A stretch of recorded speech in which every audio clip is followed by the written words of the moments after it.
모의고사 잘 안 보세요?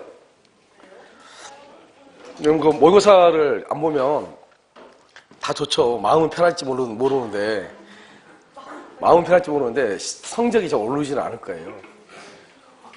그 다음에 그 시험이라고 하는 것은 어디나 마찬가지지만 스트레스 없는 시험이 있나요? 그런 건 없어요. 알겠죠? 그래서 사람들 스트레스 쌓이지 않는 스트레스 쌓여가지고 저기 뭐 이런 말 하더라고요. 아니 당연히 스트레스 쌓이죠. 1년 동안 이거 직업으로 가지고 있어 보세요. 돈은 1년 동안 직업으로 선택했는데 돈이 지금 당장 나오는 것이 아니고 돈이 들어가는 직업이잖아요, 이게요. 그럼 1년 동안 힘들죠, 다. 근데 시험을 치지 않으면 성적이 오르지 않을 거예요. 우리가 시험을 쳐보면서 뭔가를 알아야 되는데, 근데 여러분 한 가지 모의고사가 뭐가 문제냐면 강의 듣고 와가지고 실제로 집에서 모의고사를 보기 위해서 공부를 해보고 이렇게 와서 시험을 봐야 되는데, 자기를 그냥 지금까지 강의 들었던 그 실력으로만 와가지고 시험 봐가지고 점수 안 나온다고 징징댄다면 이건 정말 문제 있는 거죠. 네, 그러니까 아니 공부를 집에서 내가 민법이면 민법이다, 계류면 계류다 하나를 딱 잡아가지고 또는 뭐 1차면 1차, 2차, 2차 잡아가지고 공부를 다음 달에 5월 이번 달 시험이면 어떻게 해야 되겠다고 쭉 공부를 해오면서 준비를 해가지고 시험을 봤는데 부족하다 그러면 내가 지금 뭐가 부족하거나 이렇게 해야 되잖아요. 근데 그게 아니고 그냥 강의 듣고 있다가 시험 날짜 돼가 왔어. 이렇게 시험 보는 데는 없어요. 이런 모의고사에 그렇게 시험 보는 데가 어디가 있어요. 근데 공인 중에서만 희한하게 그러더라고요. 아니 진짜로 공인 중에서만 그래요. 다른 데는 다 우리 뭐 공무원 공부나 이런 데 하잖아요. 이러면 애들이 시험 보기 한 일주일 전부터는 학원도 조용하지만 학원은 조용하고 그러지만 아무튼 뭐 공부를 엄청나게 하죠. 왜냐하면 그 시험 목표를 위해서 자기 목표라는 게 있죠. 점수가 얼마 있다. 근데 공인중개사는 희한하게 그냥 가방 퉁 털고 와가지고, 알겠죠? 시험 보고 점수 안 나온다고. 그래서 보면 이제 처음 하신 분들은 당연히 점수 안 나오니까 막 속상하죠. 나는 열심히 강의 듣고 그랬는데 안 나오니까 속상하고 이렇게 하는데 어느 정도 이제 여러분 이제 다음 달 정도 되면 4월달까지 그렇다 치더라도 다음 달 정도가 되면 사실 좀 그러면 안 되죠. 왜냐면 시험은 나름대로 자기 목표가 있어야 되지 않을까 이런 생각이 들어요. 알겠죠? 그래서 여러분 이제 그 문제가 제가 좀 정신이 없어가지고요. 책 쓰는 것 때문에 정신이 없어가지고 책 다 끝나면 빨리 물권법 다른 문제 다 했는데 물권법이 아직 문제가 안 됐거든요. 그래서 물권법 문제 되면 그 문제 전체에서 모의고사를 몇 번 보다 보면 금방 암기가 될 거예요. 민법은요. 왜냐면 시험을 치지 않고 이렇게 하는 것은 그럼요. 내가 아무리 봐도요. 그건 전혀 도움이 안 되거든요. 근데 시험이라는 것은 참 애매하죠. 그냥 무조건 시험 보러 오라 그러면 전 과목을 6과목을 시험 보러 오라. 그것도 좀 웃기죠. 어떤 과목은 아직도 공부가 안 된 과목이 있을 텐데요. 이런 어떤 과목들을 보면 선생님들이 뭐 이것은 몇 월 때마다 빼고 하는 거 있어 없어 있잖아요. 그럼 그런 것도 있고 그런데 그걸 시험 본다 참 모순이죠. 앞뒤로 모순인데 먹고 살만하면 한 과목이라도 정해가지고 오세요. 뭐 중기사법이다.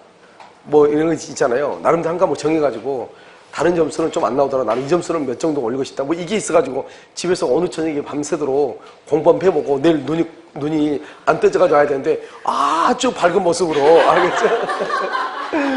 온단 말이죠. 내가 아무리 봐도 이것은 좀 이상한 것 같아요. 그래서 여러분 이제 시험 이거 끝나면 이제 어제 이제 실장님과 잠깐 얘기를 하긴 했는데 제가 다른 데서 이제 모의고사 가져온 게 있어요. 그래서 이제 원래 그것은 다른 데 모의고사이기 때문에요. 그것을 판매를 할까 생각을 했거든요. 그래서 왜냐면 우리 게 아니니까요. 그래서 판매를 해야 되나 이렇게 생각을 했는데 어떤 생각을 하냐면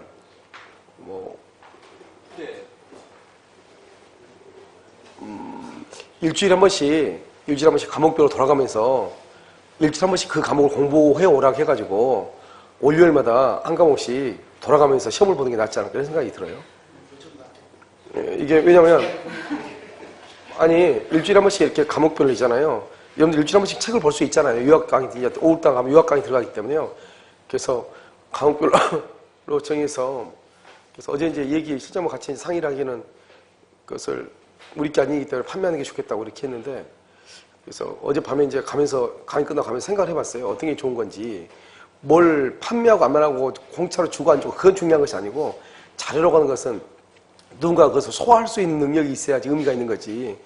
아무리 좋은 자료를 만들어도 누군가 그것을 보지 않으면 의미가 없는 거잖아요. 그래서 이것을 선생님들한테 또 문제 내달라고 막 이렇게 하면 어떤 선생님들은 또 흔쾌하는데 어떤 선생님은 또 싫어하는 사람도 있고 여러 가지가 있기 때문에요. 자료가 있고 또 제가 이번에 또 하나 또 가져오면 되거든요. 그럼 자료가 2개 되잖아요. 그러면 6건 이렇게 12개가 되는 거잖아요. 그래서 날짜를 하루를 잡아가지고 이렇게 돌아가면서, 왜냐면 1, 2차를 다 같이 공부하신 분들 있죠. 그런 경우는 뭐 1차 할 때 그 분야 1차 할 때는 화요일 해야 되면 화요일에 있죠. 화요일을 기준으로 해서. 그 다음에 2차 같은 경우는 토요일 날이나, 알겠죠? 2차 과목 보는 게 있잖아요. 그러니까 토요일 날 어차피 2차 과목 다 나오잖아요. 그런 날짜를 정해서 시험을 일주일마다 이번 주 시험 끝나면 다음 주부터 공고를 해가지고 과목별로 공고를 쭉 해가지고 일주일 동안 공부를 좀 하고 와서 하는 게 좋지 않을까, 이런 생각이 들어요. 무서운지 알겠죠? 그래서 처음에 점수가 잘 안 나오겠죠. 근데 그것을 아마 매주 전범위를 한 번씩 보다 보면 이번 주 못 봤던 거 또 다음에는 또 볼 수 있잖아요. 그러니까 충분하지 않을까, 뭐 이런 생각이 들어요. 그리고 시험 보지 않고 점수는 오르지 않을 거예요. 잘해요. 두 번째는 시험을 봐야지 경쟁력이라는 게 생기고 나도 뭘 해봐야 되는 게 생기잖아요. 그 다음에 여러분, 시험 공부는 당연히 스트레스가 있는 거예요. 여러분요, 그 스트레스를 즐길 수 있어야지. 스트레스가 쌓인다고 해서 거기에 주저앉으면 안 돼요. 여러분, 저는 강의하지만 강의하는데 스트레스 없겠어요? 다 있죠. 나는 지금 이렇게 가르치고 있는데 이 사람들이 이렇게 안 들었을까? 그 보통 스트레스는 보통이 아니에요. 여러분요.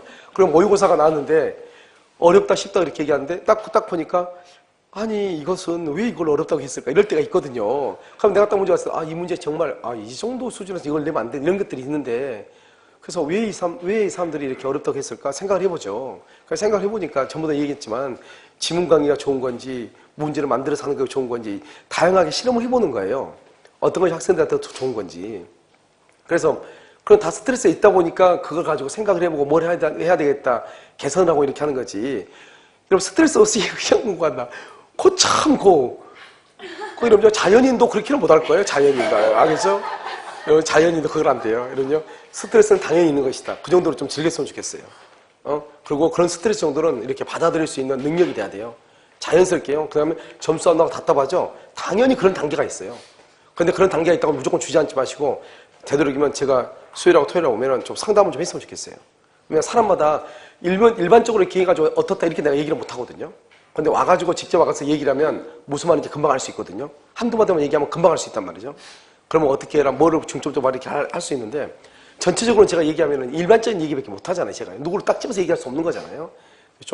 여러분 좀 혼자 고민하지 마시고 물어볼 것은 좀 물어보시고, 아무래도 시험 공부도 저는 해봤고 또 가르치기도 해봤고 이렇게 하기 때문에 아무래도 여러분들이 단기간에 공부하는 여러분들은 제가 좀 더 나을 수 있어요. 알겠죠? 그러니까 좀 이렇게 물어보시든지, 그렇지 않으면 스트레스가 있으면 좀 즐기시든지 이렇게 했으면 좋겠어요. 무슨 말인지 알겠죠? 어렵게 생각하지 마시고 자꾸 시험 문제 틀린 거 창피하게 생각하지 마시고, 제발 어른들, 이 성인들 제발부터 창피하지 않았으면 좋겠어요.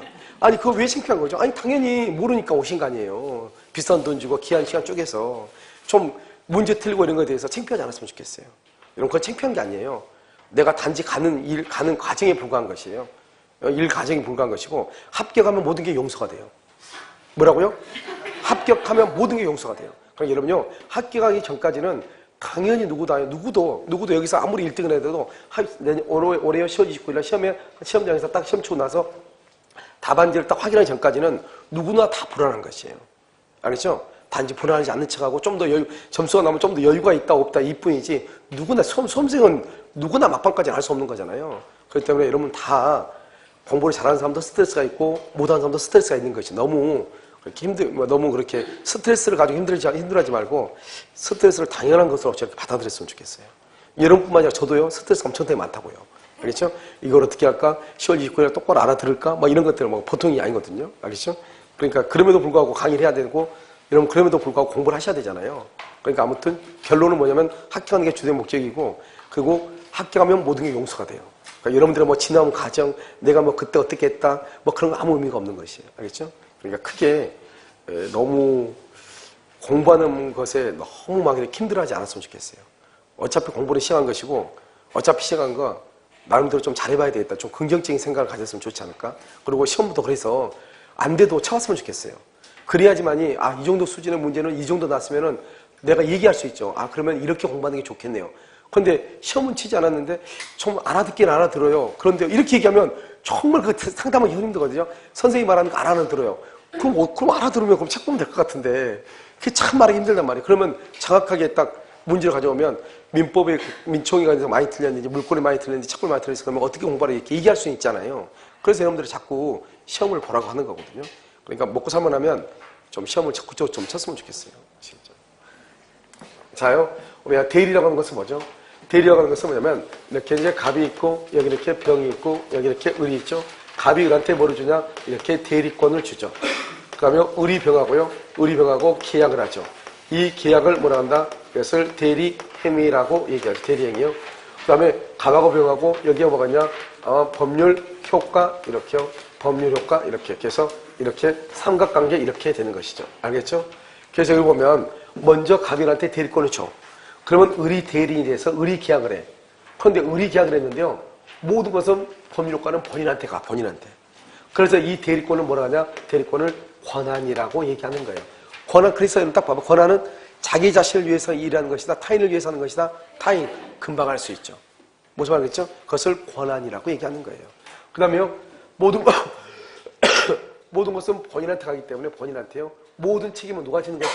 본인이 지는 거예요. 본인이. 그러니까 대리는 책임을 진다 안 진다? 안 진다. 이런 말이죠. 그러니까 갑하고 을하고 병하고 갑하고 병하고 이것을 대리의 삼명관계라고 얘기하는 것이고 먼저 뭐가 있어야 돼? 대리는 대리권이 있어야 되죠? 그 다음에 뭐가 있어야 돼요?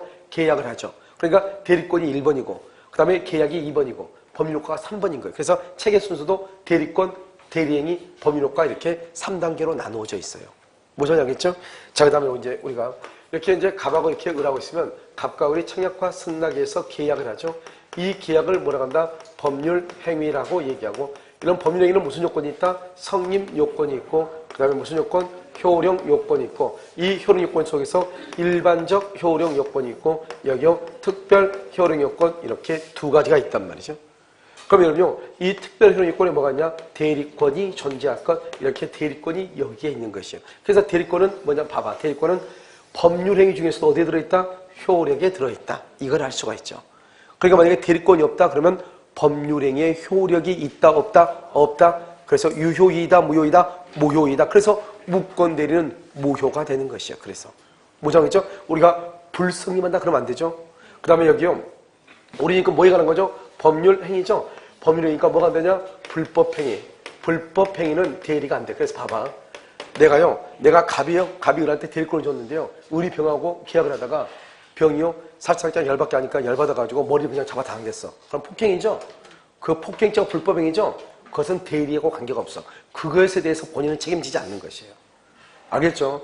본인은 대리는 불법행위에 대해서 책임을 지지 않아요. 뭐에 대해 책임을 져? 법률행위에 대해서 책임을 지는 거예요. 내 말 지금 이해됐나요? 그럼 불법행위는 안 되는 것이에요. 그 다음에 사실행위요. 사실행위 안 되는 것이에요. 그래서 사실행위 뭐냐? 투자상담 같은 거, 투자상담. 이런 것들은 대리가 아니에요. 그 다음에 또 사실행위 또 뭐가 있죠? 사실행위 또 뭐가 있어? 순수 사실행위하고 뭐가 있어? 혼합 사실행위 이렇게 있잖아요. 순수 사실행위 매정 발견, 주소의 설정, 가공, 발명이라고 하는 것이 있고 혼합 사실행위는 사무관리, 부부의 동거, 무주물 선점, 유실물 습득 이런 것들이 있죠. 이런 것들은 대리가 허용되지 않아. 그래서 옛날에는 이건 이렇게 박스 안에 뭐 집어넣어놓고요. 대리가 허용되지 않는 것을 고르시오 이렇게 나왔거든요. 그래서 이걸 사실행위는 안 된다. 이걸 하시고 그 다음에 법률행위도 다 되냐? 그게 아니고 재산상 법률행위만 돼요. 가족법상 법률행위는 된다 안 된다? 가족법상 법률행위는 또 안 되는 것이에요. 알겠죠? 혼인을 우리가 대리할 수 없잖아요. 알죠? 신혼여행 안타깝지만 대리로 갈 수 없거든요. 알죠? 무척 안타까운 사건이죠. 그래서 아무튼 그런 것이 있다 이런 말이죠. 그래서 안 된다. 그다음에 또 뭐가 있다? 준법률행위. 그럼 이 사람들이 법을 왜 그렇게 만들었나 몰라요. 알겠죠? 처음부터 잘 만들어야 되는데요. 그래서 준법률행위. 아니 바쁜 사람은 또 대신 갔다 오라고 할 수 있잖아요. 알겠죠? 그러면 대신요 갔다 오면 되는데요. 그래서 여기요 준법률행위 뭐죠? 준법률행위. 준법률행위는 표현행위인데 표현행위는 뭐죠? 의사의 통지. 의사의 통지. 그래서 법을요, 그러니까 이렇게 복잡한 세상에서 법이 만들어졌어야 되는데, 이 법이라는 게 아주 옛날에 아주 세상이요, 아주 세상은 넓은데 사람은 별로 없고 할 일 없어요. 그러니까 뉴턴 보세요. 근데 오직 할 일 없었으면 사과밭에 누워 있었겠어요. 그렇잖아요. 그래서 사과가 떨어지니까 남들 사과 떨어져서 뭐 남들 어떻게 해요? 그냥 줘 먹죠. 근데 걔는 할 일이 없으니까 왜 위로 안 떨어지고 밑으로 떨어졌을까? 이걸 고민한 거 아니에요. 그렇잖아요. 이게 사과가 위로 떨어질 수도 있었을 거 아니에요. 근데 왜 밑으로 떨어졌을까? 이게 이 사람이 하는 만유인력 법칙 아니에요. 알겠죠? 그러니까 그건요, 할 일 없을 때 발견한 게 아니에요. 할 일 없을 때. 그러니까 지금같이 이렇게요, 복잡한 세상에서는 모든 서비스들이 발달하기 때문에요. 그런 서비스를 했으면 얼마나 좋았을까. 알겠죠? 이런 생각을 하죠. 자, 관념의 통지요. 관념의 통지. 의사의 통지는 뭐죠? 최고. 최고하고 거절이죠. 관념의 통지는요, 통지하고, 승인하고, 뭐가 있다? 승낙이라고 하는 것이 있잖아요. 그래서 이런 것들 이렇게. 그래서 보면 최고 거절. 이런 것들은 다 대리가 허용이 돼요. 그래서 이런 뭐라 나와 이렇게 다 봐봐. 다음 중에서 대리가 허용되는 것은 그래서 1번 증여 계약. 계약은 뭐죠? 계약. 법률행위죠? 그러니까 대리가 된다 이 말이죠. 이거 알겠죠? 그 다음에 뭐냐면 아무튼 법률행위에 관한 건 다 돼. 그 다음에 최고. 거절. 여기요. 사무관리. 주소. 이런 식으로 나온단 말이죠. 알겠죠? 선택하는 거. 그러니까 이걸 기본적으로 여러분요. 준법률행위 중에서 의사의 통지와 관념 통지는 되지만 사실행위는 안 된다. 그 다음에 불법행위 안 된다. 그 다음에 가족법상 법령이 된다 안 된다? 안 된다. 이렇게 이러면 딱 알고 있으면 되는 거죠. 자, 이제 이게 이제 기본이고요. 그러면 이제 우리가 대리를 또 공부하기 위해서는 사자하고 또 비교할 수 있어야 돼요.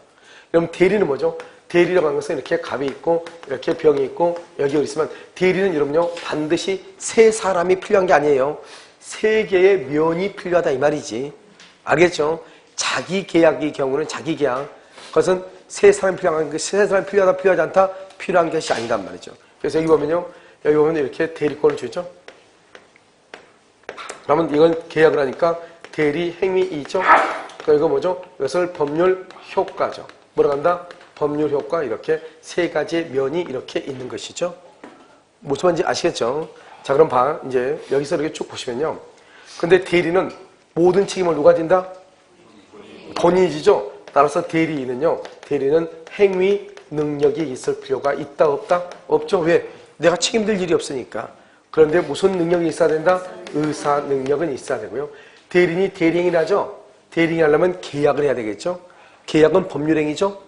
법률행위는 의사표시를 필수 불가결의 요소로 하죠. 그러니까 대리인이 대리행위를 할 때 의사표시를 결정을 하죠. 의사표시를 결정을 해. 누가요? 누가 결정한다? 대리인이 결정을 하죠. 그래서 의사표시에 하자가 있을 때는 누구를 표준으로 한다? 대리인을 기준으로 판단을 하죠. 알겠죠? 그 다음에요. 이 갑이라는 사람은 본인이죠. 이 본인이라는 사람은 무슨 능력만 있으면 된다? 권리 능력만 있으면 되죠. 여러분요, 이게 조심해야 될 게 좀 이따 금방 보는데 본인이 수권행위, 권한을 수여. 수권행위를 할 때 권한을 수여하죠. 수권행위를 할 때는 여러분 뭐가 필요해요? 권한 수여. 수권행위를 할 때는 수권행위를 할 때는 뭐가 필요하냐면 행위 능력이 있어야 돼요. 여기는 근데 왜 권리 능력만 있으면 돼요? 여러분 지금 우리가 권리 능력이라는 게 뭐예요? 죽은 사람은 권리 능력이 없고 살아있는 사람은 다 권리 능력이 있는 거잖아요. 나이하고 관계없이. 알겠죠? 지금 이제 오늘 지금 방금 산부인과 병원에서 태어난 애도 뭐가 있어? 권리 능력이 있잖아요. 그럼 여기서 말하는 권리 능력은 법률 효과의 기속 조치로서 권리 능력이다 이 말이죠. 여러분 우리가 신생아가 태어나면 신생아가 여러분 의외로 여러분 제왕절개 수술이 좋은 게 아니라는 것을 알 수 있는 게 자연분만을 통해서는 아이들이 신생아들이 다치는 경우라든가 이런 것이 거의 없는데 제왕절개 수술할 때는 메스 때문에요. 잘못해가지고 너무 깊게 이렇게 제왕절개한다 이렇게 하다 보면 아기가 다치는 경우가 산부인과에서는 아주 그 보면 통계 보면 상당히 많은 것이 통계로서 아이들이 다치죠. 그런데요, 이 아이가 만약에 했는데 태어나기도 전에 얘가요, 히프가 스크래치가 났다 이 말이죠. 그럼 얘 열 받아 안 받아? 지금 가가지고 인제 가서 빛 한번 보려고 했더니요, 피부터 봤으니 열 받잖아요. 그러면 얘가 어때요? 얘가 열 받으니까 말을 한다 안 한다? 안 하죠. 기분 나쁘니까. 말 안 하니까 누가 하죠? 거지 엄마가 대신 얘기해 주죠. 얘가 말이 없으니까 열 받아서 가지고. 그러면 엄마가 이제 손해배상 받죠. 병원으로부터. 그래서 손해배상 100만 원 받았다 이 말이죠. 이 손해배상 100만 원은 아기 것이다 엄마 것이다. 이게 중요해. 누구 것이다? 누구의 이름으로 100만 원 받는다? 아기 이름으로 받죠. 엄마의 히프에 스크래치 난 게 아니잖아요. 누가 지금 상처를 입었어? 얘가 지금 아기가 상처를 입은 거 아니에요. 그러니까 아기의 이름으로 나오는 거. 근데 단지 얘는 기분 나빠서 말을 하니까 엄마가 대리인으로서, 법정 대리인으로서 대신 말해주는 거 아니에요. 그러니까 우리는 돈을 받는다. 그걸 법률효과 기속주체라고 하거든요. 그 법률효과의 기속주체는 살아있기만 하면 되는 것이에요. 이러면 식물인간이요? 병원에서 만약에요, 치료를 잘못해서 식물인간이 됐다고 해봐요. 그럼 내사 상태에 빠졌어요? 그러면 그 사람이 내사 상태에 빠진 상태에서 가족들이요, 손해배상을 청구할 거 아니에요? 그럼 청구하면 누구 이름으로 나와요? 그건 내사 상태에 있는 사람 이름. 그 사람은 의식이 없으니까 의사 능력이 없는 거잖아요. 단지 뭐만 있어? 권리 능력만, 그 사람 앞으로 나오는 거예요. 만약 그렇게 하다가 그 상태 사망을 했다? 그러면 상속인이 유족이 상속을 또 받는 것이에요.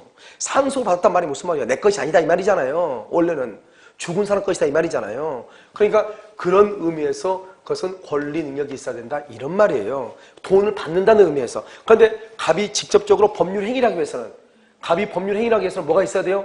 만약에 이 아이가 자기가 히프에 상처났다고 해서 손해배상 청구를 하면 뭐가 있어야 돼? 행위 능력이 있어야지. 자기가 직접 하려면. 무슨 말인지 알겠죠? 그게 없으니까 누가 대신해 주는 거예요? 엄마가 대신해 주는 거 아니에요. 무슨 말인지 알겠죠? 그럼 우린 법정 대리인 제도다 이렇게 얘기를 하는 것이죠. 자, 그러면 지금부터 이건 이제 대리에 관한 것이고, 사자는 뭐냐? 사자. 사자는요, 본인이라고 하는 사람이 있죠. 본인이 사자. 이러면 사자가 있고 A라는 사람이 있는데 본인이 의사와 표시를 이렇게 결정을 하죠. 본인이요. 그래서 본인이 이렇게 의사와 표시를 결정을 하죠. 엄마죠. 엄마가 사자가 누구죠? 아기죠. 이런 보면 한 3살짜리 심부름을요, 심부름을 아무 조건 없이 잘하는 애들이 있죠. 3살에서 5살 정도까지. 알겠죠? 얘들은 아무 생각 없는데 유치원 딱 갔다 오면 벌써 뭐 할래? 그러면 또 자기 나름대로 머리 굴려봐요. 너 지금 게임할래? 청소하고 게임할래? 그러면요, 가만히 있다가 안 해버리죠. 왜요? 청소를 해야 될 것 같으니까 안 해버려. 알겠죠? 그러다가 와가지고 이제 막 화내죠. 이제 화내. 그러니까요, 적어도 이제 사자들 보면 신부를 잘하는 애들 한 3살에서 5살 정도 애들 잘하잖아. 걔들은 권리 능력만 있지 의상력이 있어요? 없어요? 없죠. 그러니까 이 사자는 뭐가 있어야 돼요? 권리 능력만 있으면 돼요. 의상력 필요해야 안 해요? 의상력 없어도 돼요. 사자는. 어린아이들 신부름 잘 하잖아요. 옆집 가가지고 옆집 엄마한테 우리 엄마가 놀러 오라고 빨리 얘기하고 와. 그러면 애 막 좋아가지고 빨리 갔다 오죠. 가가지고 기분 나쁘겠다 그 아줌마가. 그러면 우리 집 절대 오지 마 이렇게 해가고 오죠. 아무튼 의상력만 있으면 되죠. 사자는. 근데 여기 본인은요, 여기에서 본인은 자기가 의사표시를 결정을 해야 돼요. 그래, 이 사람은 뭐가 있어야 돼요? 행위 능력이 있어야 돼. 이게 지금 다르잖아요. 대리하고. 그 다음에 이 본인이 의사표시 결정하니까 의사표시 하자가 있죠? 하자도 누구를 기준으로 판단한다? 본인을 기준으로 판단하는 거죠. 대리에서 누가 의사를 표시해요? 대리인이 하니까 대리인 하자는 116조 제1항에 가면 대리인을 기준으로 판단한다. 이렇게 딱 돼 있거든요. 대리인이 하니까. 근데 사자에서는 모든 의사결정을 본인이 하거든요. 그게 본인에서 이 사자한테 전달기관, 전달하고 와라 이 말이죠. 전달기관으로 사자. 그래서 A한테 전달하고 와라 했더니 이 인간이 가서 B한테 전달하고 왔네. 그러면 A한테 전달이 됐어 안 됐어? 안 됐죠. 그래서 부도단의 문제다 이렇게 얘기하죠. 여기 의사표시가 일치하죠. 전달하고 하는데 이걸 표시죠. 표시기관으로 사자. 표시기관. 표시하고 와라. 표시. 가서 말하고 와라 이 말이죠. 애한테요. 가서 옆집 아줌마한테 가서 엄마가 빨리 오라겠다고 해. 이렇게 얘기하죠. 그럼 얘가 또 가가지고 뭐죠? 천정 누르고 우리 엄마가 빨리 오시래요. 이렇게 얘기하잖아요. 그걸 표시기관이죠. 근데 빨리 오라겠는데 내일 오래요. 이렇게 말을 잘못 전했잖아요. 그것을 뭐라고 한다? 그것을 표시상의 착오가 될 수 있다. 이런 표시상의 착오. 그래서 우리가 착오의 문제가 될 수 있는 것은 표시기관으로서의 사자일 때. 그런데 여기서요, 우리가 대리는 자기가 의사를 표시하는 거잖아요. 그래서 자기가 의사 표시하니까 전달기관으로서의 사자하고 표시기관으로서의 사자, 이 둘 중에서 어디가 더 대리하고 더 유사해요? 어디가 더 대리하고 유사해? 전달은 뭐냐면 우체국 집배원이에요. 편지만 그냥 갖다 주는 사람이에요. 알겠죠? 그러니까 대리는 법률행위라고, 법률행위는 의사 표시를 필수 불가결의 요소라니까 어디가 더 가깝다? 표시죠. 표시. 여기요, 대리와 유사하죠. 대리하고 유사해요. 그래서 여러분요, 나중에 뭐가 나오냐? 표현 대리에 가면 사자의 경우 이게 나온 사자의 경우, 표현 대리에 가면 사자의 경우 이렇게 나온단 말이죠. 이러면 사자는 어떻게 할 수 있어요? 사자도 표현 대리가 성립할 여지가 있거든요. 그때의 사자는 어떤 사자를 얘기한다? 표시기관으로서 사자를 얘기하죠. 자기는 원래 심부름만 가야 돼. 친구가 나한테 야, 내 집 걔한테 한 1억 정도에 살 생각 있는데 한번 알아볼래? 이렇게 한단 말이죠. 근데 그러면 이건 그냥 가서 그냥 그 말만 전달하면 되잖아요. 친구가 그러는데 너 그 1억 살 거면 잘 물어보라던데? 이렇게. 그러면 되는데요. 마치 자기가 그 사람의 대리인이냐, 야, 내가 걔 집 있는데 그것을 나한테 팔아달라고 이렇게 맡겼는데 너 혹시 1억에 살 생각 있니? 이렇게. 그럼 갑자기 사자가 뭐로 바뀌었어? 대리인으로 바뀌는 거잖아요. 원래 사자였는데. 그런데 상대방은요, 나를 사자로 아는, 신분권으로 아는 것이 아니고 친구가 이 사람한테 대리권을 준 것으로 착각할 수 있잖아요. 그러니까 그런 경우에 뭐가 될 수 있다? 표현 대리가 성립할 여지가 있다. 이런 말이죠, 지금. 알겠죠? 그때 바로 얘기할 때 표시기관으로서의 사자, 이것을 얘기하는 것이에요. 그래서 여러분요, 나중에 어떻게 되냐?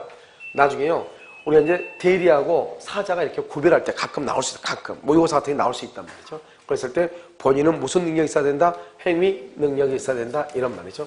자, 그 다음에 이제 지금 이제 대리를 보면 이렇게 병이 있고 항상 대리는요 무조건 봐야 되는 것이 아니고 여러분 기본서라든가 모든 걸 보면 순서에 순서.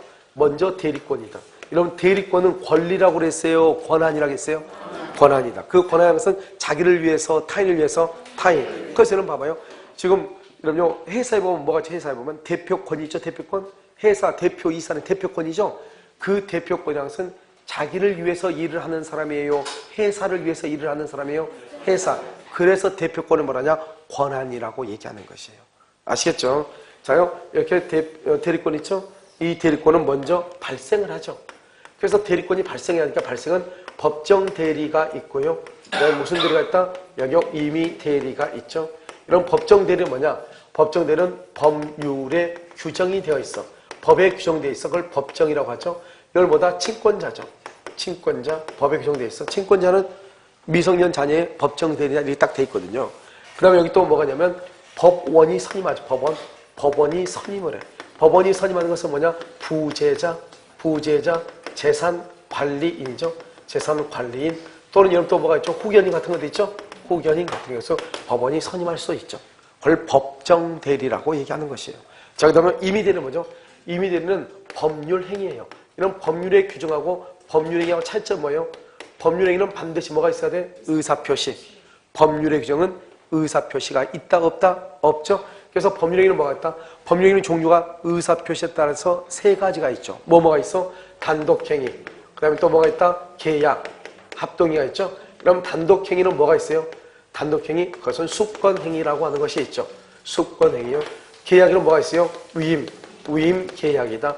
이 위임 계약을 뭐라 한다? 위임 계약을 다른 말로 뭐라 한다? 원인된 뭐라고 얘기해? 법률 관계라고 얘기하죠. 그래서 수권행위에 의해서 대리권을 주는 경우가 있고, 그 다음에 원인된 법률관계, 즉 위임 계약에 의해서 주는 경우 두 가지가 있는 것이죠. 그래서 여기서 수권행위는 누가 한다? 본인의 일방적 의사표시죠. 그래서 본인이 수권, 권한을 주는 거죠. 그러니까 이렇게 수권을 할 때는 본인은 뭐가 있어야 돼? 행위 능력이 있어야 된다. 이 말이죠. 알겠죠? 그러니까 우리 여기서 법률 효과를 받는다. 귀속주죠. 돈을 받는다. 그때는 권리, 능력만 있으면 되지만 권한을 수여한다. 수여. 그럴 때는 뭐가 있어야 된다? 그것은 행위 능력이 필요하다. 그러니까 여기서는 그러면 임의대리, 법정대리는 발생하는 원인에 따라서 법원이 선임이냐, 법률의 규정이냐. 임의대리 경우는 그다음 뭐요? 법률 행위냐. 여기서 달라지죠. 이렇게 해서 이제 이 의리 이제서야 이제 뭐가 되냐? 대리인이 되는 거예요. 알겠죠? 그러니까요, 이렇게 대리권이 있느냐, 무슨 대리? 유권 대리. 대리권이 없느냐, 무슨 대리? 무권 대리. 무권 대리 속에 무슨 대리가 들어있어? 표현 대리. 이렇게. 그 다음에 대리인이 상대방한테 말을 한다. 무슨 대리? 능동 대리. 상대방이 대리인한테 말을 한다. 무슨 대리? 수동 대리. 이렇게요. 그래서 의사 표시의 방향이죠. 대리인이 의사를 표시하는가, 상대방이 의사를 표시하는가, 능동 대리, 수동 대리. 대리권의 발생 원인이죠. 법에 규정되어 있는가, 그 다음에 법률 행위인가. 알죠? 법정 대리, 임의 대리. 그 다음에 대리권 유무죠. 대리권이 있는가, 유권 대리. 대리권이 없는가, 무권 대리, 표현 대리. 이렇게 얘기하죠. 그래서 발생이고, 여기도 뭐가 있죠? 변경이라고 하는 것이 있죠. 변경. 이 변경이라는 것은 일정한 대리권이 있으면 갑일한테 대리권을 줬다고 해서 을이 자기 멋대로 계약을 하는 게 아니라고요. 만약에 갑일한테요, 내 집을 담보 잡고 돈을 좀 빌려달라. 돈을 빌려달라고 대리권을 줬다고 해서 내 멋대로 할 수 있는 게 아니라고요. 무슨 말인지 알겠죠? 그럼 이러면 어떻게 해야 돼요? 무조건 하는 것이 아니고 이때는 일정한 대리권에 뭐가 있어야 돼요? 범위가 있어야 돼요. 범위. 대리권의 범위. 알죠? 그래서 갑일한테 뭐란다? 내 집을 전해갖고 1억을 빌려오라. 그래서 의뢰한 사람이 은행 가가지고 1억만 빌려야지. 알겠죠? 2억을 빌렸다 그러면 돼? 안 돼? 안 되죠. 대리권의 범위가 얼마죠? 1억이죠? 그러면 본인은 1억의 범위 안에서만 책임을 지는 거예요. 2억을 빌리면 플러스 나머지 1억이 또 빌렸죠? 그 또 빌린 1억에 대해서는 책임을 진다, 안 진다? 안 진다, 이 말이죠. 그래서 이것을 뭐란다? 대리권의 범위라고 얘기를 하는 것이에요. 그럼 대리권의 범위는 어떻게 하냐? 일단 대리권의 범위 아니다. 대리권 범위가 명백하다. 그럼 그대로 가는 거예요. 대리권의 범위가 불분명하다. 그럼 대리권의 범위가 불분명하면 118조가 이렇게 적용이 되는 거죠. 대리권 범위가. 그럼 대리권의 범위가 명백하죠? 그럼 대리권의 범위가 명백하면 어떻게 해요? 이 범위 안에서 대리권을 뭘 한다? 남용을 하죠. 남용. 그러고 나서 대리권을 뭘 한다? 제한을 하죠. 제한. 이렇게 대리권을 제한한단 말이죠. 그래서 그럼 대리권의 남용은 뭐죠? 대리권이 남용이 되면 107조 1항 단서 유추 적용이다 이렇게 되고, 대리권을 제한을 하면 119조 공동대리라고 하는 것이 있고, 124조 자기계약 쌍방대리 금지라고 하는 것이 있고, 마지막으로 대리권이 뭘 한다? 소멸하죠. 이렇게 대리권이 소멸할 때는 공통으로 소멸하는 것이 있고 임의 대리에만 특유한 것이 있단 말이죠. 공통으로 소멸하는 것을 127조라고 하고 임의 대리가 128조 이렇게. 이게 지금 여기에 이 순서가 뭐냐? 책의 순서하고 똑같단 말이죠. 알겠죠? 그러니까 맨 처음에 대리권의 발생이 있고, 대리권의 범위가 있고, 남용이 있고, 그 다음에 대리권의 제한이 있고, 마지막으로 대리권이 한다? 소멸한다 이렇게. 이 중에서 가장 중요한 거 어디냐? 대리권의 범위예요. 알죠? 이 범위, 여기서 한 문제가 나올 가능성이 가장 많다. 자, 그럼 봐요, 지금부터. 대리권의 이제 범위를 본단 말이죠. 그러면 대리권의 범위가 뭐예요? 대리권의 범위가 만약에 분명하다. 그럼 어떻게 돼요? 대리권의 범위가 분명하다. 이렇게요. 분명한데 어떻게 분명하냐? 어떻게 분명하냐? 대리권의 범위 안으로 분명하냐? 대리권의 범위 밖으로 분명하냐? 대리권의 범위 안으로 분명하면 누가 책임을 지죠? 본인. 대리권의 범위 바뀌면 누가? 본인이 책임을 진다, 안 진다? 안 지죠. 그래서 여기서는요, 안으로 분명하다는 기본적으로 세 가지인데, 원래는 네 가지 정도 봐야 되는데요. 두 가지만 원래는 보면 되죠. 첫 번째, 임의 대리권이죠. 이 임의 대리권은요, 무슨 대리권을 포함한다? 수령 대리권. 그래서 여러분요, 봐봐. 임의 대리가 대리권이 가비한테 대리권을 줬는데, 의뢰한 사람이 병한테 말만 하면 되겠어요? 병이 무슨 말을 하면 그 말을 받아야 돼, 안 받아야 돼? 받아야죠. 수령 대리권. 그 다음에 중요한 것은 뭐냐면, 우리가 계약 체결 대리권이죠? 체결. 그 다음에 매매계약 체결과 체결 플러스 이행. 이행에 관해서 뭐랬냐? 포괄 수권을 주는 경우가 있고, 그 다음에 여러분 소송이죠? 소송상 화해. 소송상 화해 또는 뭐랬냐? 포기. 이런 대리권을 줬다 이 말이죠. 그럼 어떻게 되냐? 매매계약을 체결하라고 대리권을 줬잖아요. 체결하라고 대리권을 주면 이것은 계약을 해제할 수는 없어요. 해제할 수는 없는데 체결 대리권은 뭘 할 수 있다? 중도금하고 그 다음에 하고 잔금을 뭐 할 수 있다? 수령할 수는 있다. 이런 말이죠. 체결뿐만 아니라 뭐까지 하고 가라? 이행까지 하고 가라. 등기까지 하고 가라 이 말이죠. 그럼 뭐 할 수 있다? 잔금, 지급, 기일을 뭐 할 수 있어? 연기해 줄 수 있다. 이 두 가지가 가장 시험에 많이 나왔죠. 그 다음에 우리 시험에 나오지 않고 사법시험에 나온 건데요. 소송상 화해를 하든지 나중에 소송 안 되면 포기해도 된다. 그랬더니 이 사람이 진짜로요. 소송을 뭘 해서 포기했어. 괜찮다 이 말이에요. 왜요? 포기해도 된다 말이에요. 알겠죠? 그래서 이 중에 가장 중요한 것은 체결과 이행이다. 알겠죠? 이것은 무조건 암기하고 있어야 되죠. 무조건. 뭐 시험에 너무 많이 나오니까요. 자, 그 다음에 그럼 여기 한번 봐봐. 여기 보면 중도금 잔금을 수령한다고 돼 있죠? 수령한다고 돼 있죠? 이게 무슨 말이야? 이거죠? 봐봐요. 이렇게 이제 갑하고 이렇게 병하고 있는데 갑이 이렇게 을한테 대리권을 줬죠. 그런데 계약을 체결하라고 줬단 말이죠. 우리 근데 병하고 계약을 체결했는데 이 병이요. 대리인한테요. 본인한테 줘야 되는데 대리인한테 계약금 1억을 줬단 말이죠. 그런데 이 1억 원은요. 우리 갑한테 주지 않고 만약에 잔금 1억을 줬대요. 잔금 1억을 을한테 줬는데 을이 갑한테 주지 않고 거기서 자기가 써버렸어. 자, 이제 문제예요. 이제 갑한테 안 줬죠? 그러면요. 병은요. 갑한테요. 등기를 청구할 수 있어요? 없어요? 등기를 청구할 수? 있다 이 말이죠. 이 말이 무슨 말이에요? 대리인한테 이런 것을 줘도 된다 이 말 아니에요. 대리인한테 이런 것을 줘도 된다 이 말이잖아요. 대리인한테. 그러니까요. 이 병이라고 하는 사람이 대리인한테 이걸 줘도 된다 이 말이잖아요. 그래도 본인이 책임을 진다 이런 말이죠. 내 말 여러분 지금 이해되시죠? 그래서 이것을 얘기하는 것이에요. 자, 그 다음에 대리권 범위 바뀌죠? 여러분 대리권 범위 바뀌면 그럼 어떻게 돼요? 대리권의 범위 바뀌다. 그럼 뭐냐면 매매계약 체결의 대리권, 그 다음에 공개 입찰의 대리권, 그 다음에 예금, 그 다음에 영수 돈 좀 받아라. 그 다음에 판결금 수령하라. 이런 식으로 이제 대리권을 줬거든요. 그럼 여기 매도, 집을 좀 팔고 와라. 매도의 대리권. 이렇게 대리권을 줬어. 그런데 체결하고 할 때 인간이 같이 뭐라고 하? 해제. 된다 안 된다? 안 되죠. 입찰을 받으러 때 가서 뭐라고 하? 취하. 예금을 하고 나왔더니 대출을 받거나 대출이나 처분을 하고 왔어. 영수 돈 좀 받아오라 할 때 가서 면제하고 왔어. 판결금을 수령하러 갈 때 가서 포기하고 왔어. 매도 집을 팔고라 할 때 가서 다른 집 하나 사가지고 왔어. 된다 안 된다? 그래서 이거 안 된다는 거잖아. 안 된다. 안 됐는데 플러스 뭐가 있다? 본인의 뭐가 있으면 특별 수건이 있으면 또 가능하다 이 말이죠. 원래는 안 되는데. 알겠죠? 그래서 이 두 가지가 가장 중요하죠. 뭐. 그 다음에 여러분요. 대리권의 범위가 분명할 때고 만약에 대리권 범위가 불분명하면 그럼 어떻게 돼요? 불분명. 대리권의 범위가 무엇인지 알 수가 없다 이 말이죠. 여러분 대리권의 범위가 불분명하면 그럼 어떻게 돼요? 먼저 여기서 이렇게 하는 거죠. 무슨 행위를 한다? 보존행위. 이런 보존행위는 어떻게 할 수 있어요? 보존행위는 제한 없이 할 수 있어. 제한 없이. 그 다음에 성질이 변하지 않는 범위 내에서 뭘 한다? 이용하고 무슨 행위? 계량. 이러면 이용과 계량 행위를 뭐라고 하냐? 그것을 임대행위다. 이렇게 임대행위. 그래서 성질이 변하지 않는 범위 내에서 이용과 계량이다. 그래서 이 이용과 계량을 뭐란다? 임대행위다. 이렇게 임대. 알겠죠? 성질이 변하지 않는 범위에서 이용하고 무슨 행위를 할 수 있다? 계량행위를 할 수 있다. 그럼 여기서 이용과 계량이죠? 이 이용과 계량을 했는데 여기서 안 되는 게 있다. 안 되는 거. 그래서 이거 첫 번째 뭐다? 예금. 예금을 인출해.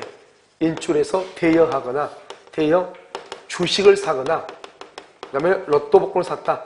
안 된다. 그런데 여기서요. 주식을 샀더니 대박이 됐다. 돼 안 돼? 주식을 샀더니 남의 본인의 돈을 예금을요 인출해서 주식을 샀더니 주식 정보를 듣고 주식이 대박이 났어. 그래도 안 돼. 왜? 예금을 인출해서 주식을 사자마자 어떻게 돼요? 성질이 변했잖아요. 그래서 안 되는 거예요. 그 다음에 여러분요 또 뭐가 되냐면 형질 변경이죠. 여러분 형질 변경이라는 것은 뭐예요? 전을 대지로 바꾸면 된다 안 된다? 안 된다. 그래서 이것이 여기가 아주 중요하죠.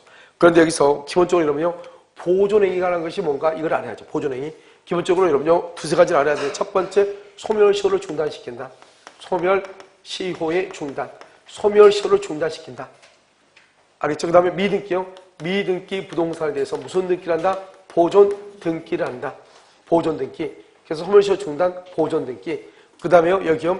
낡은 건물을 수리한다거나 썩은 물건을 처분한다거나 이런 것들이죠. 그래서 기본적으로 이 두 가지가 이런 보존행위다. 정확하게 알아야 돼요.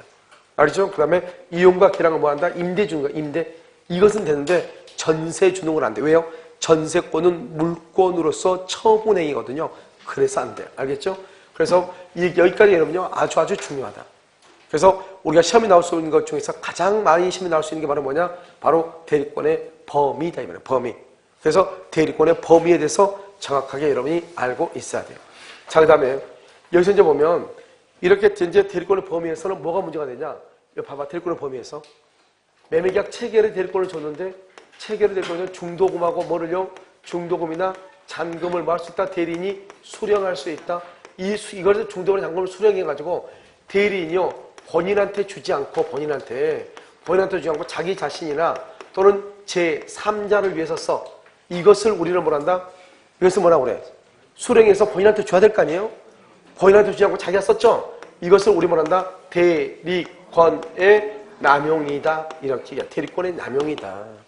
이것을 대리권의 남용이다. 그럼 우리가요 저번 시간에 배웠죠? 우리가 107조 1항 단서 107조 1항 단서 상대방이 뭘 했거나 알았거나 알 수 있었을 때는 본인은 효력이 있다 없다? 없죠. 자, 그럼 봐. 대리인이 중도금이나 잔금을 수령해서 본인한테 이행하지 않고 자기 자신이나 제3자를 위해서 쓰죠. 그것을 뭐라 한다? 대리권 남용이라고 하죠. 원래 대리권 남용은 대리권의 범위 안에서 이루어지기 때문에 모든 책임을 누가 지는 것이다? 본인이 책임을 지는 게 원칙이죠. 그런데 대리권을 남용하고 있다고 하는 사실을 상대방이 뭐랬거나 알았거나 알 수 있었을 때는 비진입 표시를 유추 적용하여 본인은 책임을 진다 안 진다? 본인은 책임을 지지 않는다. 이것을 대리권의 남용이라고 얘기하죠.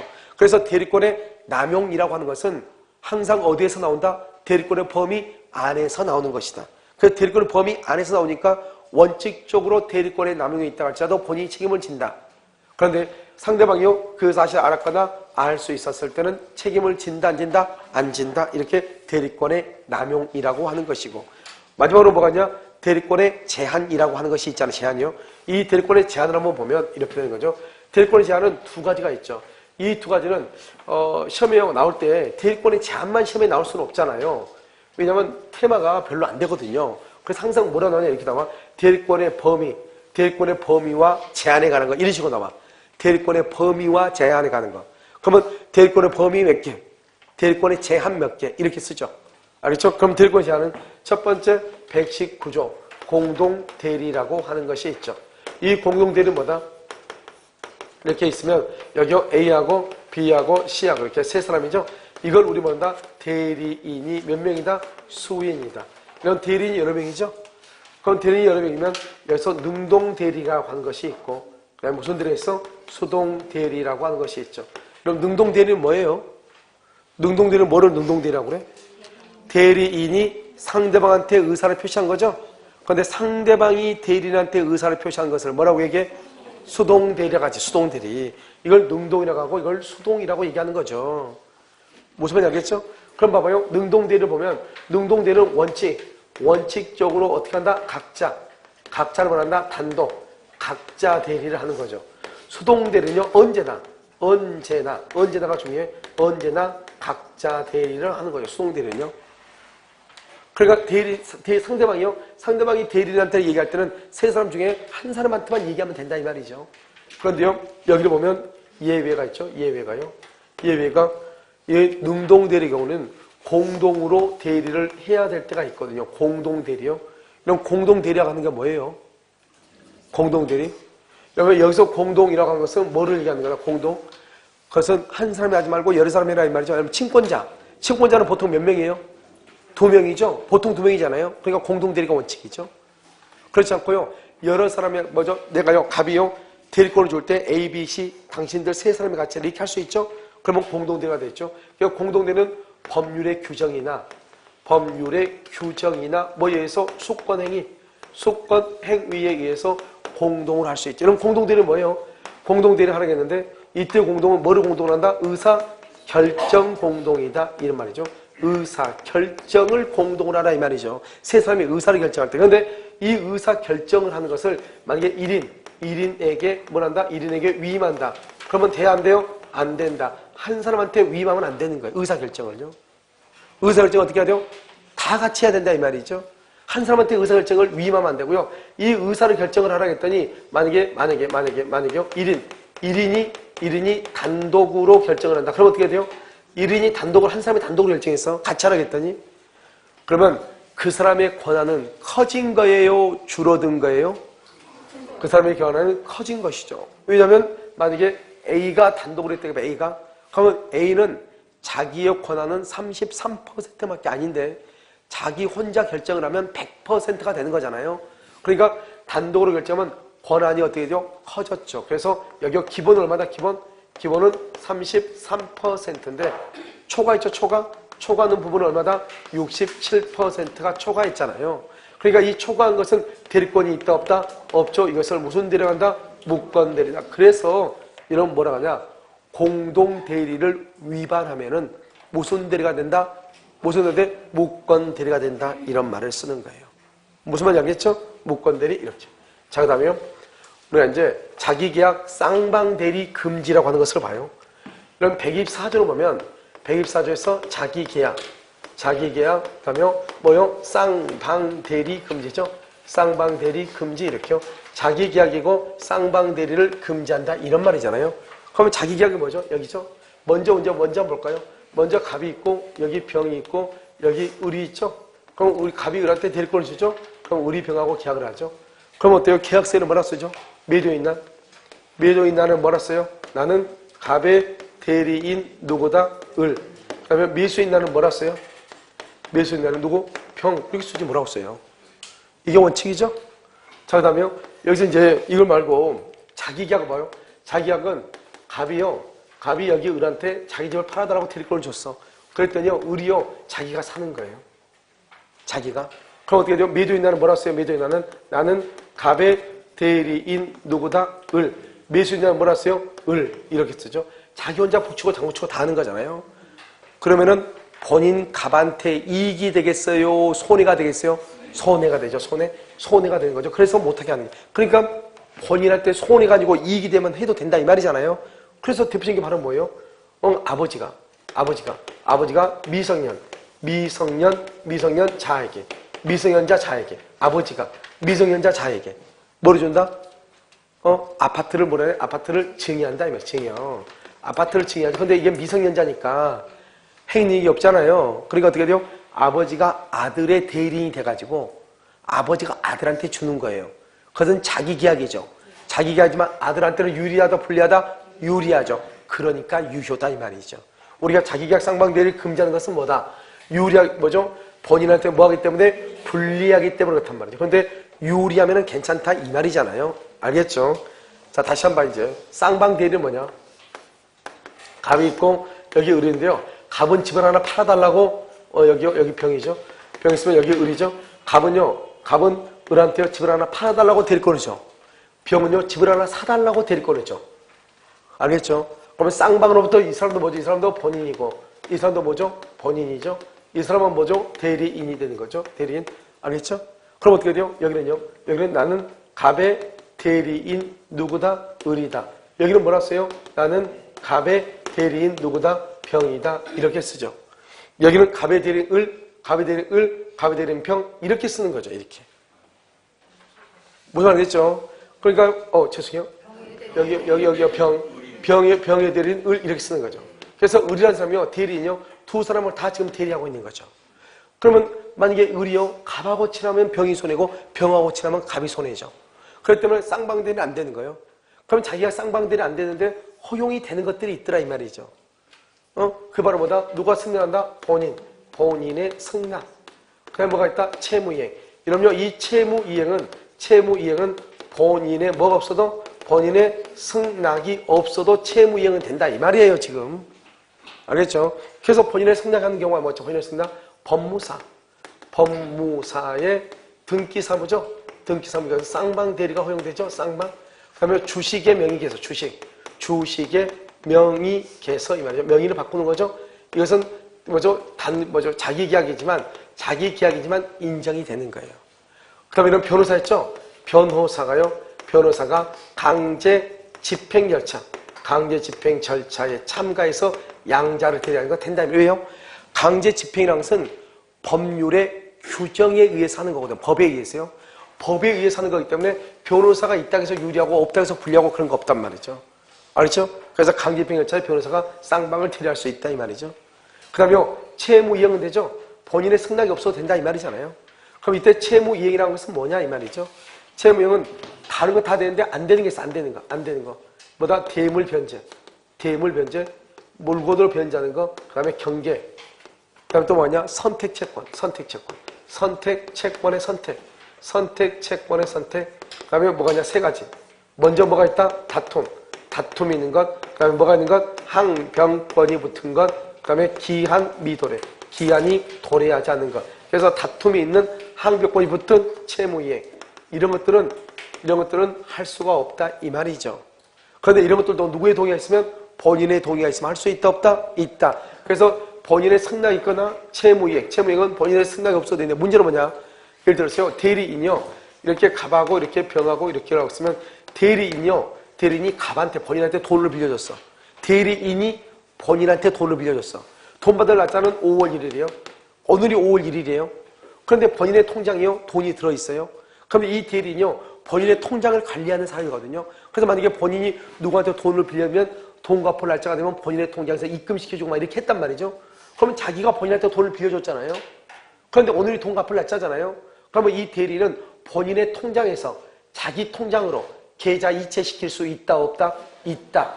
왜요? 그걸 뭐라 한다? 채무이행이다. 이렇게 얘기하니까. 알겠죠? 그것을 뭐라 한다? 자기계약 쌍방대리 금지다. 이렇게 얘기를 하는 것이에요. 그런데 여기서 이제 우리가 또 뭘 하나 보면 대리권 소멸이라고 하는 것이 있잖아요.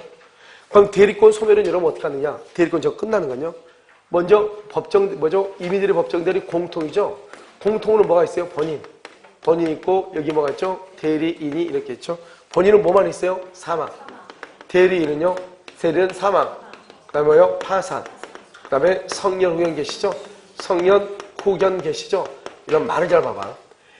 대리권이 소멸한다는 것은 소멸하기 전에는 대리권이 있었다 없었다? 있었다. 그래서 이때의 대리인이라고 하는 말의 뜻은 뭐냐면 대리인으로 되고 난 다음에 성렬후견 개시심판이 됐지 처음부터 그 사람이 피성렬후견이다. 그걸 피성렬후견이다 처음부터 그걸 내가 알아. 피성렬후견이라는 것을 알면서 그 사람을 대리인으로 선임을 했어. 그때는 대리권이 소멸한다 안 한다? 안 한다. 언제 대리권이 소멸한다? 멀쩡한 사람을 대리인으로 선임을 했더니 나중에 피성렬후견인이 됐다 이 말이죠. 그때 대리권이 소멸하는 거예요. 그런데요 이미 대리에만 있는 게 뭐가 있어요? 이미 대리? 이미 대리에만 있는 게 수권행위죠. 수권행위가 있고 또 뭐가 있죠? 위임계약. 우리 이것을 뭐란다? 원인된 법률관계죠. 이러면 뭐라 나왔냐? 감정평가사 시험에 이미 대리권의 소멸 원인은 원인된 법률관계의 종료에 한한다. OX, X 뭐 들어있다? 수권행위. 수권행위를 뭐란다? 철회. 원인된 법률관계가 뭐? 종료. 그러면 이미 대리권. 여기 또 뭐가 있죠? 법정대리 있죠? 그럼 법정대리권을 언제 소멸해요? 법정대리권 제한 능력자가 뭐가 되면? 제한 능력자가 뭐가 되면? 능력자가 돼버리면 법정대리권은 소멸하는 것이에요. 알겠죠? 그래서 임의대리는요, 봐봐. 이건 임의대리, 법정대리 공통이에요. 그러니까 법정대리권은 제한 능력자가 될 때만 소멸하냐? 그게 아니고 법정대리권 언제 소멸하냐? 본인의 사망, 대리인의 사망, 파산, 성희롱 개시, 그 다음에 제한 능력자가 될 때 이 말이고 임의대리는요, 본인의 사망, 대리인의 사망, 파산, 성희롱 개시 플러스 수권행위를 처리하거나 원인된 법률관계가 종료가 되거나 그때 소멸한다 이런 말이죠. 그러니까 여러분 시험에 뭐가 나올 수 있냐? 다음 중에서 공통 원인이 아닌 것을 이렇게 나올 수 있어. 1번 본인의 사망, 2번 대리인의 사망, 3번 대리인의 성희롱 개시, 4번 대리인의 파산, 5번 원인된 법률관계의 종료 이렇게. 그럼 나머지는 임의대리, 법정대리의 공통인데 원인된 법률관계의 종료라는 것은 어디에만 해당한다? 임의대리에만 해당한다 이 말이에요. 임의대리에만. 무슨 말인지 알겠죠? 그래서 된다 안 된다? 안 된다. 아니 뭐죠? 그렇게 보면 된다 이 말이죠. 그래서 여러분 공통이다. 그 다음에 임의대리만 한정되는 것, 법정대리만 한정되는 것 이것을 구분해서 보고 그 다음에 자기계약 쌍방대리에서 자기계약이라는 거 뭔가 쌍방대리에서 여러분 봐봐. 물건 하나예요. 물건 하나. 그런데 A라는 사람하고 B라는 사람이 각각 갑이라는 사람한테 서로 자기한테 입찰을 받아달라고. 입찰 대리권이죠. 매수 대리인이죠. 그래서 서로 자기한테 경락을 받아달라고 대리권을 줬어. 물건 하나인데 A하고 B하고 이런 경우는 우리 판례가 뭐라 했다? 유효이다 무효이다? 무효이다. 물건은 하나인데 쌍방 당사자로부터 경락을 받아달라고 대리권을 수여받았어. 그런 경우는 뭐가 된다?